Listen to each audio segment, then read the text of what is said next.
أعوذ بالله من الشيطان الرجيم. بسم الله الرحمن الرحيم. والضحى والليل إذا سجى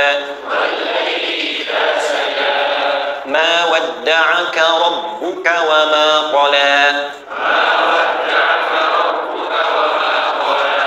ما ودعك ربك وما قلى وللآخرة خير لك من الأولى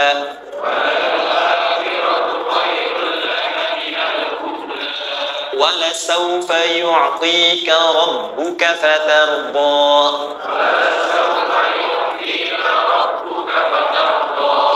ألم يجدك يتيما فآوى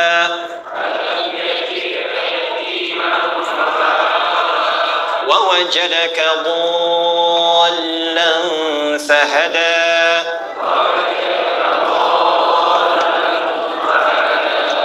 ووجدك عائلا فأغنى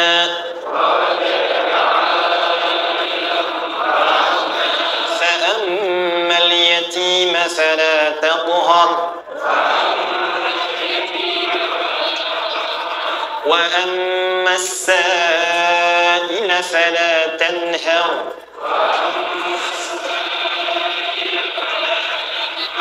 وأما بنعمة ربك فحدث.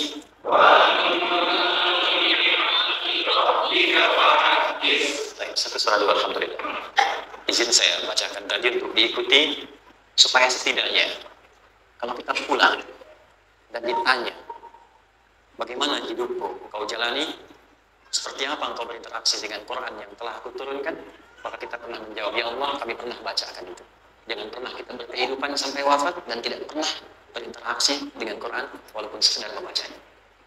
Wadduha, aku bersumpah, setiap huruf waw yang berada di awal kalimat di satu surah itu makna utamanya berarti sumpah. Ya, qasam, sumpah. Seringkali diartikan demi. Ya. Wal asri, demi masa. Wal fajri, demi waktu fajar. Wal laili, demi malam. Intinya sumpah. Sebentar, pelan-pelan. Kalau Allah menyampaikan sesuatu kepada kita, yakin tidak? Saya ulang, yakin tidak? Serius? Hah? Kalau yakin, kenapa tidak dilakukan? Ya, pertanyaan besar ya. Baik. Kalau Allah menyampaikan, tidak bersumpah pun, harusnya kita yakin. Tapi kalau Allah bersumpah, dalam kaidah ilmu tafsir, berarti ada sesuatu yang sangat penting. Yang saking pentingnya, akan sangat dibutuhkan oleh setiap hamba, sehingga diminta setiap hamba itu fokus menyimak apa yang mau disampaikan. Bahkan saking pentingnya menyimak itu, Allah bersumpah. Kalau teman-teman menemukan di Quran ada ayat dibuka dengan sumpah, berarti ada kasih Allah yang tinggi yang akan disampaikan di ayat itu sampai meminta kita fokus untuk menyimaknya. Ad-duha, untuk memudahkan maknanya, teman-teman kalau waktu duha itu jam berapa ya? Oke. Sebetulnya dimulai sejak matahari itu mulai naik, yang memantulkan ya atau menyinari cahayanya itu mulai terasa lembut. Ya kalau misalnya kita ambil 1,5 jam setelah subuh. Sekarang subuh 4:30 lah, taruhlah 4:30 ya. 1,5 jam berarti jam 6 kan? Nah itu awal duha tuh. Awal duha. Sampai ke pertengahan kurang lebih 9:30, jam 10. Akhir duha jam 11 sampai menjelang ke zuhur. Awal duhanya disebut dengan syuruk namanya. Syuruk. Jadi syuruk itu awal duha. Kalau sudah jam 6 ada cahaya matahari ya? Enak nggak ke tubuh kita itu? Nyaman nggak?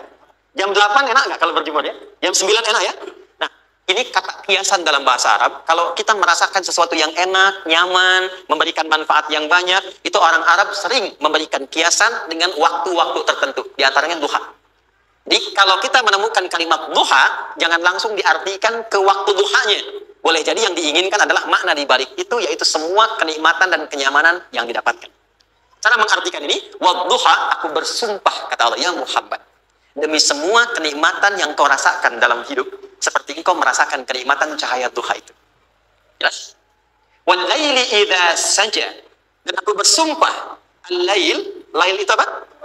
malam. Baik, lail turunannya, layali jamaknya, lela, lili, lala itu malam. Jadi kalau ada ibu lili, ibu malam-malam ya. Lail. Oke. Lail itu malam. Malam gelap nggak? Gelap. Tapi kalau gelapnya gulita, tidak ada cahayanya, gelap betul gitu. Gelap ya. Saya sedang kita dapati misalnya satu momentum padam lampu, padam semua, dan pas gerhana gelap sekali. Nah itu bahasa Arabnya disebut dengan saja namanya.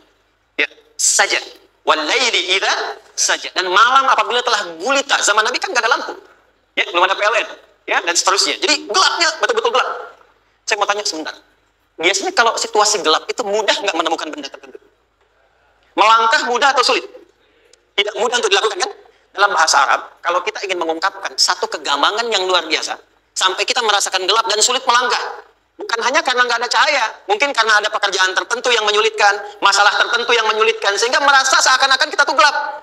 Makan nggak enak, melangkah susah. Pernah nggak merasakan situasi yang saking beratnya satu beban itu seakan-akan makan nggak mau, melangkahnya berat, ada vertigo, kadang-kadang pusing. Pernah merasakan itu? Itu bahasa Arabnya, walaili idza saja. Perhatikan kalimatnya. Ya Muhammad sallallahu alaihi wasallam. Aku bersumpah demi semua kebahagiaan dan kenikmatan yang engkau pernah raih seperti merasakan kenikmatan cahaya Tuhan. Dan mungkin persoalan hidup yang pelik yang membuat engkau merasakan kesulitan seakan-akan merasa di suasana gelap yang gulita. Bawadda'aka rabbuka wa maqala. Tanamkan dalam jiwamu yang paling dalam, aku tidak akan pernah meninggalkan. Ada suami pulang dari pekerjaan, mendapati istri sedang termenung dan mengalir air matanya.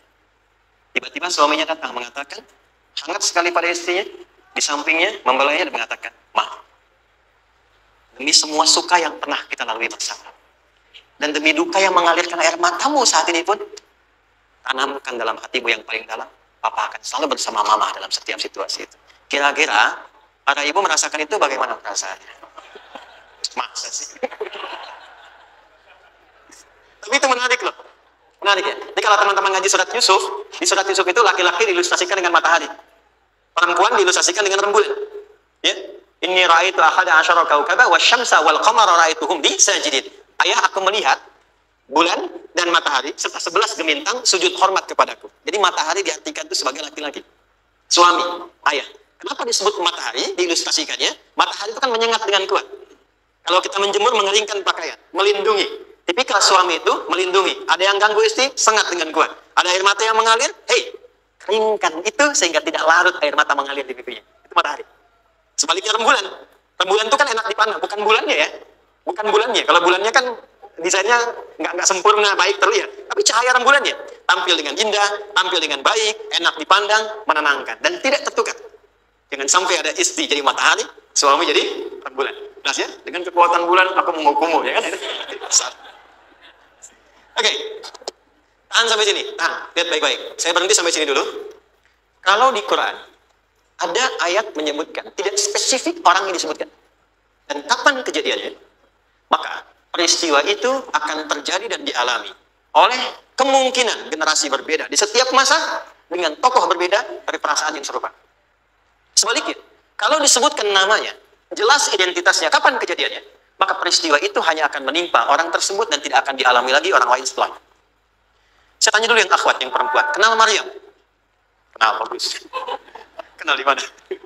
Maryam anaknya Imran, mengandung, melahirkan Isa alaihissalam, Yesus Mesias, tanpa disentuh laki-laki manapun. Dan di Quran identitasnya disebutkan langsung, Maryam binti Imran, wa Maryam binti Imran. Ini menunjukkan kesan bahwa yang mengandung dan melahirkan tanpa disentuh laki-laki manapun, itu hanya Maryam anaknya Imran. Ingat ya, mengandung, melahirkan tanpa disentuh laki-laki manapun. Bukan mengandung, melahirkan tanpa suami, kalau itu banyak ya. Mengandung, melahirkan tanpa disentuh laki-laki manapun.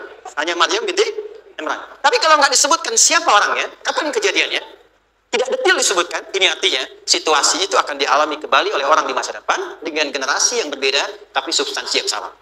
Pertanyaannya, pernahkah kita mengalami situasi yang sulit sampai seakan merasa gelap?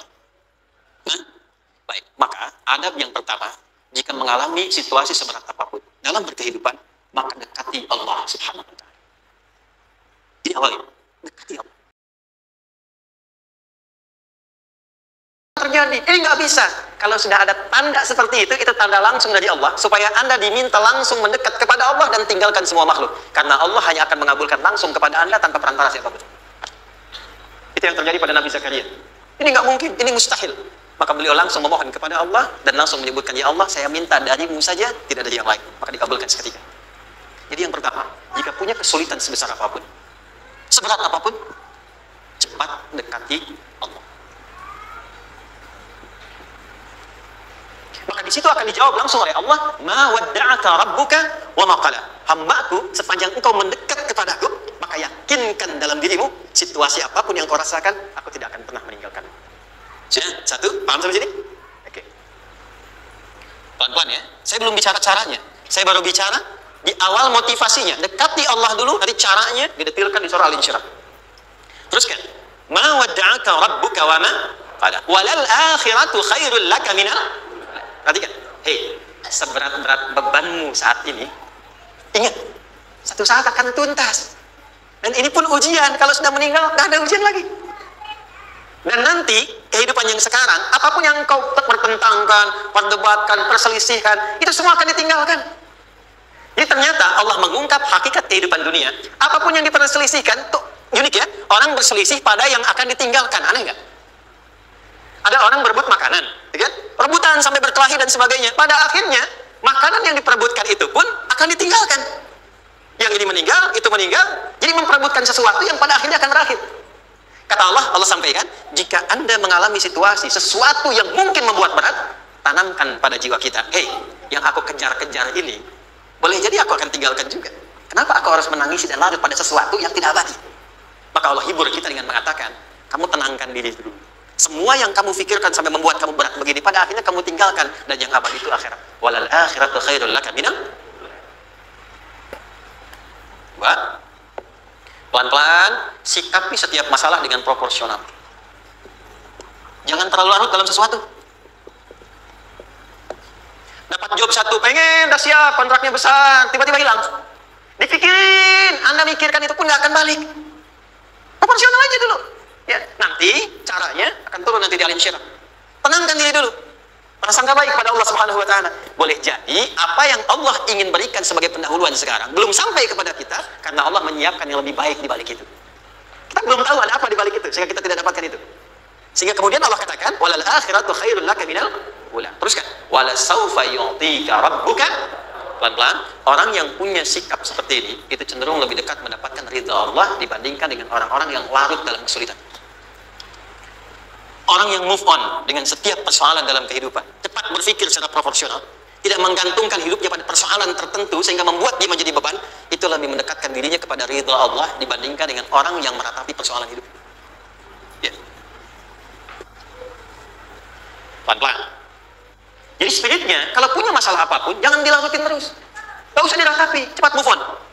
Berpikir lagi, rencanakan lagi, nanti detailnya ada di Al-Insyirah. Tapi poin besarnya, janji Allah mengatakan, kalau Anda bisa move on, proporsional, maka yang dijanjikan oleh Allah, di situ Allah percepat datangnya ridha Allah Subhanahu wa taala. Kalau ridha Allah sudah datang, maka akan dua yang diberikan. Pertama kali, ketenangan di dalam jiwa, dan yang kedua, kemampuan untuk berikhtiar lebih baik mencapai apa yang diinginkan. Satu, kalau ridha Allah sudah diberikan pada seorang hamba, yang pertama diberikan ketenangan dalam jiwa. Bukan dunianya dulu. Bukan apa yang Anda ingin harapkan dulu. Pengen sesuatu, ya, pengen materi, pengen kedudukan, pengen lulus anaknya ujian, ya kan? Tiba-tiba terjadi sesuatu, diratapin, alih-alih meratap, alih-alih membuat status, alih-alih menyulitkan diri, kata Allah, terima dulu proporsional. Setelah itu dekatkan diri kepada Allah, turun ridha Allah, begitu turun yang pertama diberikan ketenangan kepada Anda. Tenang dulu. Kalau sudah tenang, nanti dibimbing menyelesaikan apa yang sedang dihadapi. Itu poin yang ketiga. Pelan-pelan. 4. Kita masuk ke detail sekarang. Perhatikan baik-baik, ini yang paling menarik. Alam yajidka yatiman fa'ala. Muhammad SAW, bukankah dulu engkau yatim? Punya banyak masalah? Aku selesaikan juga. Ayahmu meninggal sebelum lahir, ada ibu. Ibu meninggal, ada kakek. Kakek meninggal, ada paman. Ya kan? Ada teman yang menemani Sayyidah Khadijah, teman yang setia, semua kebutuhan tersedia. Artinya, Pak, perhatikan baik-baik. Kalau Anda punya masalah sekarang, jangan sampai melupakan yang dulu-dulu pun pernah tuntas Allah selesaikan. Jadi kalau sekarang sedang punya persoalan, jangan sampai satu masalah ini membuat Anda kehilangan harapan dan kehidupan. Sementara Anda sadar, dulu pun banyak masalah kok selesai juga. Kenapa dengan yang satu ini kita harus jatuh? Sekarang usia berapa? 20, 30, 40, 50. Sekarang usia 50 tahun, ada masalah, baru 5 menit datang sudah merasa jatuh. Yang 50 tahun ke belakang yang banyak selesai itu kita nilai atau tidak? Maka kata Allah, seperti yang dulu pernah aku selesaikan ribuan masalah itu, yang sekarang pun mudah aku tuntaskan. Jelas? Nah, secara psikologi, orang-orang yang selalu bertindak seperti itu akan selalu punya harapan lebih tinggi untuk menyelesaikan persoalan. Jadi kalau sedang punya masalah, pikirkan yang dulu juga selesai, masa yang sekarang nggak selesai. Itu prinsipnya. Secara psikologis demikian. Jelas ya? Oke. Wa wajadaka dhallan fahada. Muhammad, dulu engkau pernah mengalami melihat masyarakat banyak berbuat yang tidak baik, aku berikan petunjuk. Kuncinya fahada di situ. Orang yang punya motivasi kuat dan keyakinan untuk bisa menyelesaikan persoalannya, maka dia akan lebih cepat mendapatkan petunjuk Allah untuk mendapatkan solusi terbaik. Ada. Jadi, saya akan cepat ya, mohon izin. Wa wajadaka 'ailan fa'aghna. Bahkan, maaf, bukan sekedar selesai. Kalau perlu saya bikin kaya, kata Allah. Aghna itu kalau ilmunya luas. Kalau harta, hartanya banyak. Kalau kedudukan, kedudukannya tinggi. Hei, engkau yang sedang mengejar kedudukan, aku tahan sebentar karena ada yang nggak bagus untukmu di sini. Tapi kalau kamu terima, aku angkat itu lebih daripada apa yang kamu harapkan. Kamu pengennya bintang 2, aku naikkan sampai bintang 4. Kalau perlu 5 sekalian. Hei, kamu yang ingin kampus di sini, aku tahan. Bahasa kamu nggak lulus, kamu nangis, kamu mengadu, kamu datang pada orang tuamu. Orang tua mulai protes, mulai curhat macam-macam. Terima dulu. Mungkin di sini ada yang tidak baik seperti doa ibumu yang sering memohon, ya Allah, jangan sampai anakku berbuat yang salah. Jangan sampai terjebak narkoba. Jangan sampai terbawa tawuran. Di sini ada yang kurang tepat untukmu. Kalau kamu rida, kamu terima, kamu proporsional, bahkan aku pindahkan ke kampus yang lebih baik yang tidak kamu bayangkan sebelumnya. Jadi orang-orang yang selalu menerima apa yang Allah ujikan dan rida dengan itu, maka Allah akan angkat derajatnya bahkan melebihi ekspektasi dirinya. Paham? Kalau sudah seperti itu, maka lihat ujung ayatnya. Lihat ujung ayatnya. Fa ammal yatima fala. Maka jangan pelit berbagi kepada orang lain. Share. Kalau sudah sukses, share. Berbagi bukan hanya materi, bagi ilmunya, ya, bagi kebahagiaannya. Wa amma sa'ila fala tanhar. Jangan sampai nunggu orang minta. Kalau lihat ada kawan yang butuh, sekarang Anda sukses. Tapi boleh jadi kesuksesan Anda itu tangganya dari teman-teman Anda. Kalau sudah terakhir ke atas, lihat lagi anak tangganya ke bawah. Ajak teman, jangan ditunggu minta. Ajak, bawa dia, berikan peluang. Jangan sampai dia minta, apalagi Anda bentak-bentak. Aku kan yang dulu bantu kamu. Jangan sampai keluar kata-kata itu. Kamu bisa naik di atas karena aku kan yang dulu bantu kamu. Kamu bisa jadi pemeran utama karena aku yang rekomendasikan. Karena aku yang dorong kamu. Misal, jangan sampai keluar kata-kata itu. Apalagi langsung keluar tidak. Jadi karena ilmuku saja misalnya. Kalau itu bisa dilakukan dengan baik, lihat ujungnya. Wa amma bi ni'mati rabbika fahaddits. Maka semua nikmat yang dirasakan akan mudah untuk diimplementasikan dan disyukuri. Jadi semua nikmat itu bukan cuma dirasakan. Jadi membagi semua nikmat itu adalah rasa terbaik untuk menikmatinya. Maaf ya, Anda kalau punya makanan, dimakan sendiri. Dengan dibagi sama-sama, kira-kira rasa nyamannya yang pertama atau yang kedua? Kedua. Makan sendiri, anaknya sendiri kan? Tapi ketika ada teman berbagi dan tahu, oh enak ya, nyaman ya, ada kebahagiaan, ada ngobrol, ada tertawa, ada kebersamaan, itulah inti nikmat yang sesungguhnya. Wa amma bi ni'mati rabbika.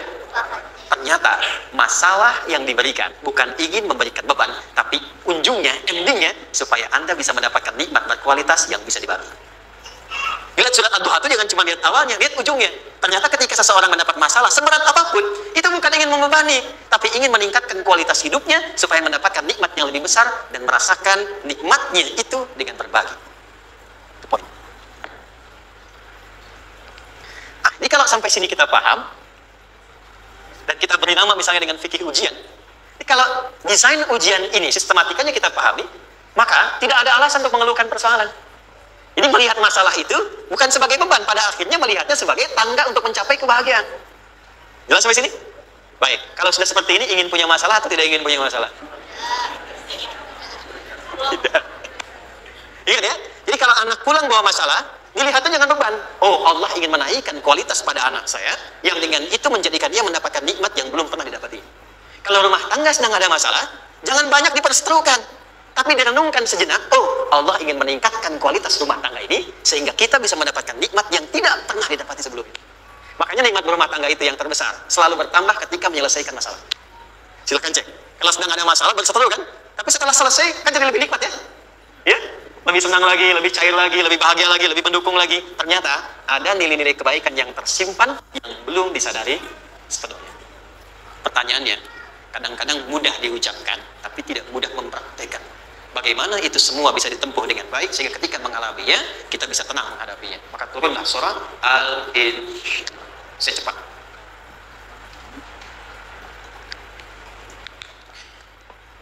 Teman-teman, ini apa? Kelas ya? Baik, pelan-pelan sedikit. Kira-kira volumenya besar kecil? Kecil ya? Baik. Kalau saya bandingkan dengan gayung, volumenya besar mana?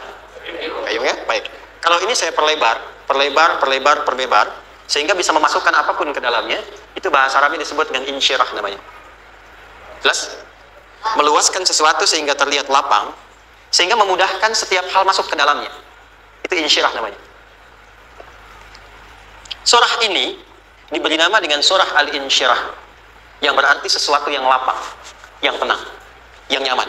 Yang diharapkan dengan keadaan hati yang lapang, nyaman, tenang itu, segala persoalan yang dihadapi dalam kehidupan akan mudah diterima dan tidak berdampak besar dalam menyikapinya.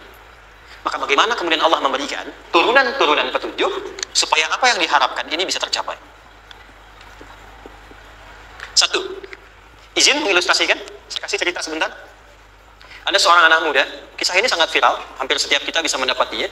Datang kepada seorang kakek tua di sisi danau yang jernih sekali airnya. Dia berkeluh kesah tentang persoalannya. Dia katakan, saya punya masalah begini. Berat sekali terasanya. Kakek itu kemudian permisi, dia hanya membawa 2 genggam garam. Kemudian beliau bawa 1 gelas, ilustrasinya seperti ini. Dimasukkanlah kemudian garam itu ke gelas itu. Lalu diambil 1 gelas air yang jernih tadi, dengan garam segenggam. Kata beliau, minum. Pemuda itu mengatakan, wah, asin, minum aja dulu. Lalu ketika diminum, langsung ditumpahkan. Dia muntahkan, asin katanya. Lalu setelah itu, kakek yang tadi melepaskan segenggam sisanya, dilempar ke danau tadi, yang luas. Lalu diambil lagi dengan gelas yang sama. Sekarang minum. Bagaimana rasanya?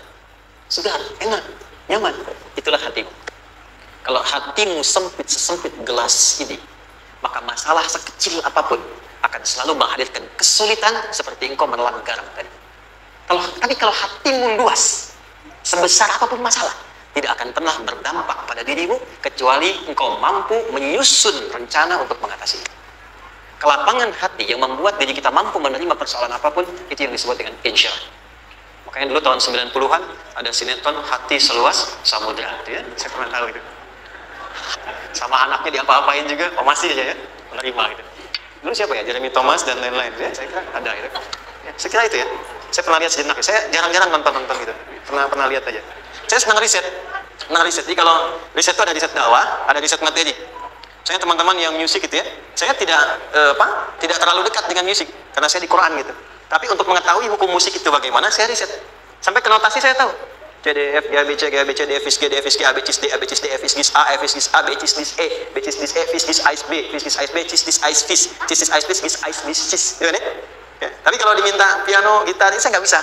Ya, tapi untuk menentukan hukum, nah kita bisa paham gitu. Misalnya boleh nggak baca Quran pakai langgam Jawa gitu kan? Nah, hukumnya apa? Nanti dari teori itu muncul. Ya, paham ya? Nah, oke, balik sini. Perhatikan baik-baik. 1, saya agak cepat. Ini ditafsir langsung turun Al-Insyirah. Yang pertama, alam nashrah laka sadrak wa wada'na anka wizrak alladhi anqadha dhahrak. Tahan sampai sini dulu, 3 ayat. Saya mulai dari ayat kedua dan ketiga. Perhatikan baik-baik. Wa wada'na anka wizrak alladhi anqadha dhahrak. Artinya apa? Artinya satu beban yang diletakkan di pundak yang berpengaruh kepada semua bagian tubuh. Kita pernah melakukan atau melihat yang angkat beban ya? Beban kan semakin berat diangkat, semakin terasa ke bagian-bagian tubuh ya, ke semuanya. Nah, itu namanya wizrak alladhi anqadha dhahrak. Beban yang dipikul yang berat sekali sampai semua merasa. Makanya jadi satu ungkapan dengan mengatakan dia sedang memikul beban yang sangat berat. Sampai kepalanya pusing, tidur nggak nyaman, miring kanan, miring kiri. Itu namanya ya alladhi anqadha dhahrak. 1. Saya percepat, akan ada satu masa dalam hidup setiap hamba merasakan satu persoalan yang seakan-akan beban berat yang dipikul sampai merasa kesulitan dari ujung kepala sampai ujung kaki. Siapapun itu. Jujur ya, setiap kita tanyakan pada diri sendiri, setiap kita yang ada di sini, saya yakin pasti pernah atau bahkan akan mengalami satu peristiwa yang merasakan beban berat sampai seakan-akan ujung kepala sampai ujung kaki merasakan sakitnya.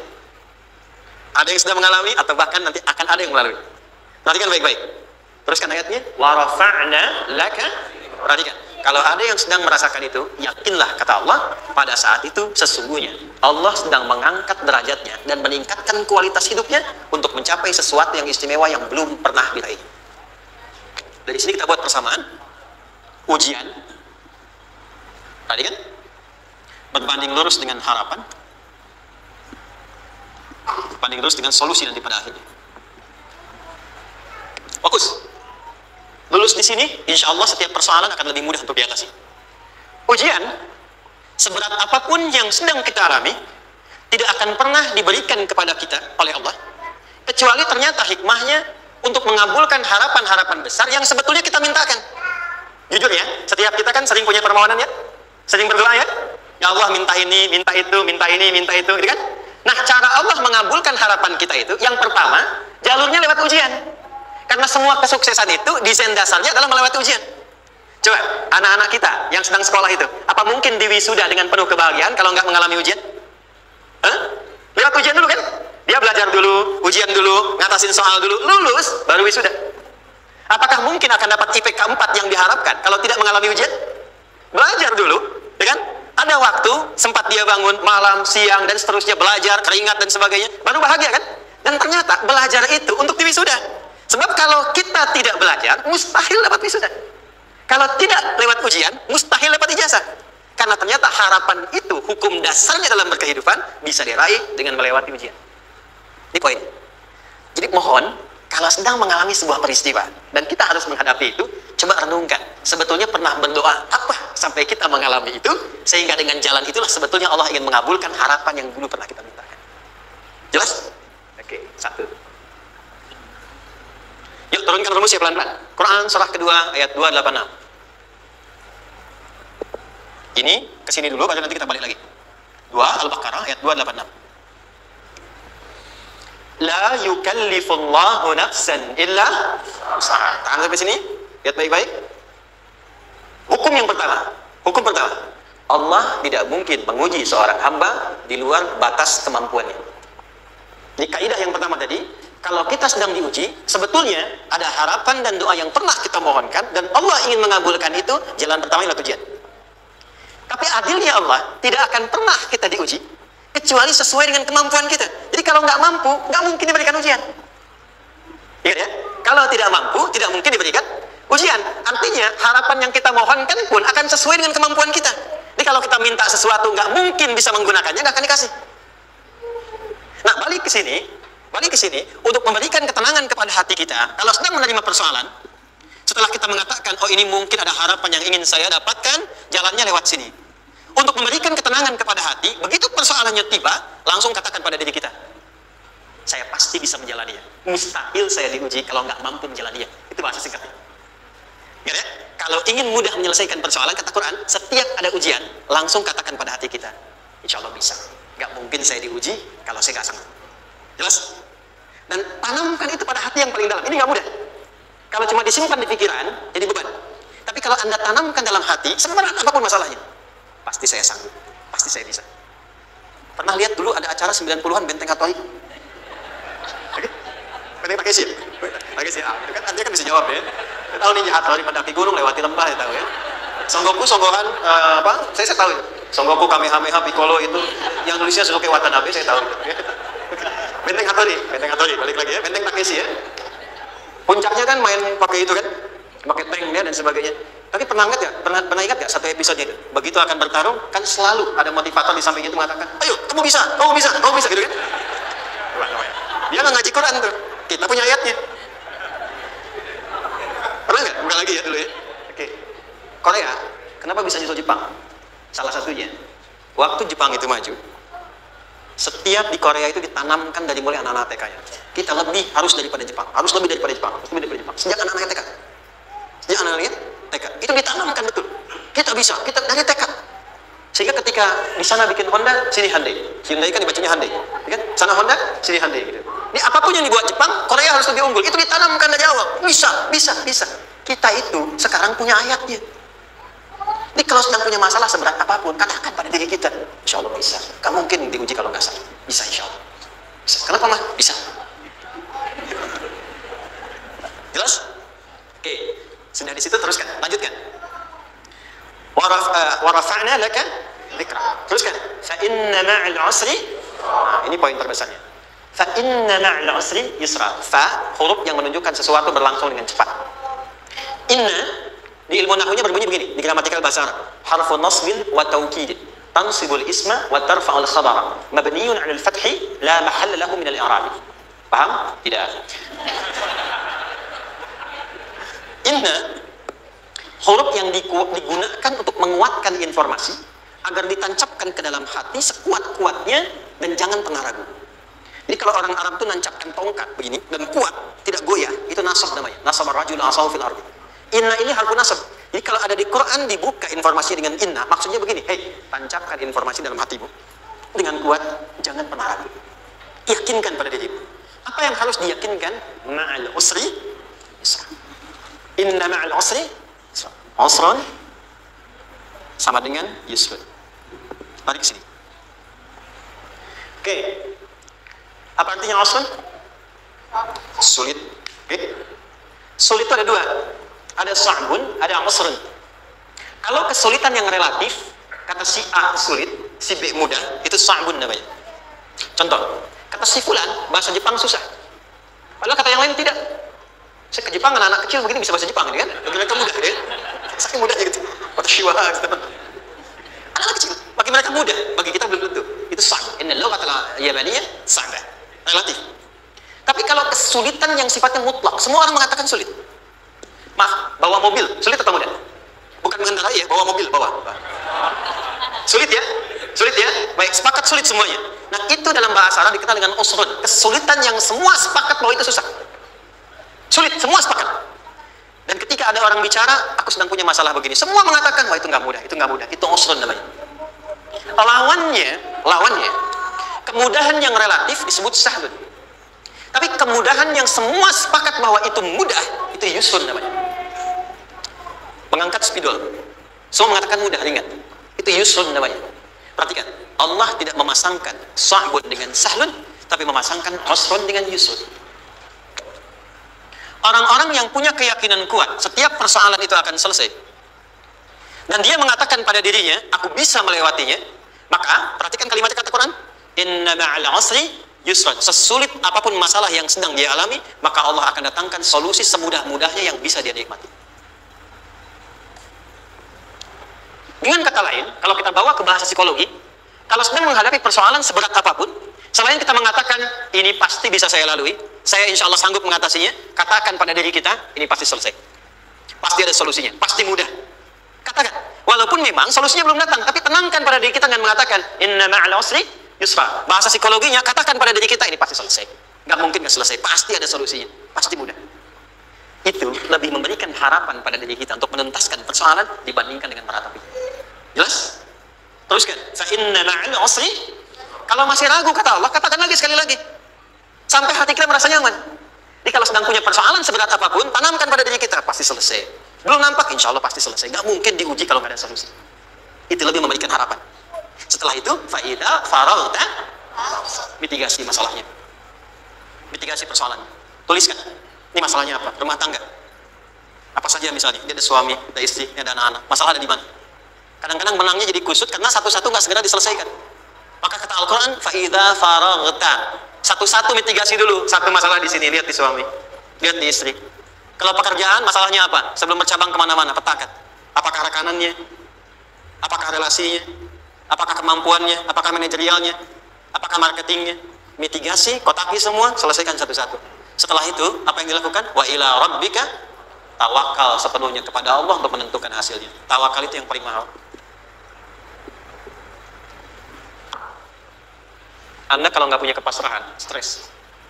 Karena selalu memikirkan apa yang mau dikerjakan dan selalu orientasi pada hasil. Kita punya tawakal. Kalau kita mampu menyerahkan sesuatu, gini, di sini ada orang yang paling jago misalnya main basket. Ada pertandingan basket.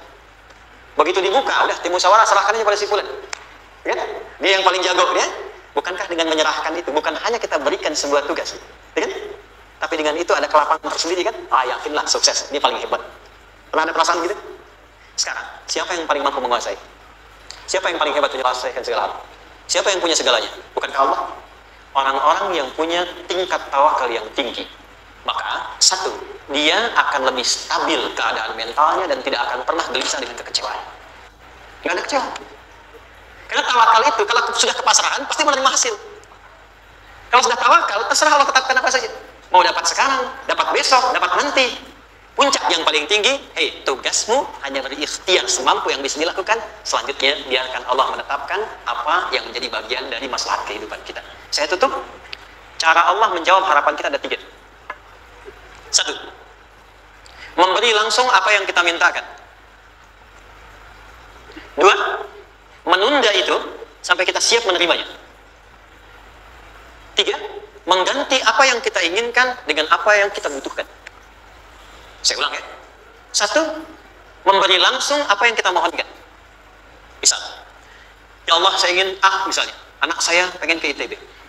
Tapi nggak mungkin tiba-tiba langsung masuk ITB kan? Pasti lewat ini dulu kan? Ada ujian dulu, ikut tes, dan seterusnya diterima. Sesuai. 2. Kadang menunda sesuatu sampai dia sanggup menjalaninya. Anda punya anak usia 5 tahun, pengen diberikan motor. Anda mampu untuk memberi motor, dikasih nggak? Tidak. Sampai dia sanggup mengendarai motor, baru Anda berikan. Terkadang ada yang kita minta sekarang, tidak didapati sekarang. Tapi ternyata tahun depan kita dapat. Kita harus sadar bahwa anugerah yang kita dapatkan tahun depan itu sebetulnya adalah hasil doa kita di tahun ini. Pernah dengar nggak kisah viral? Nabi itu berdoa, baru dikabulkan setahun setengah. Setahun 6 bulan. Padahal itu Nabi loh. Kiblat pertama kita kemana? Palestina kan? Baitul Maqdis kan? Nabi berdoa, mohon terus nengok ke langit.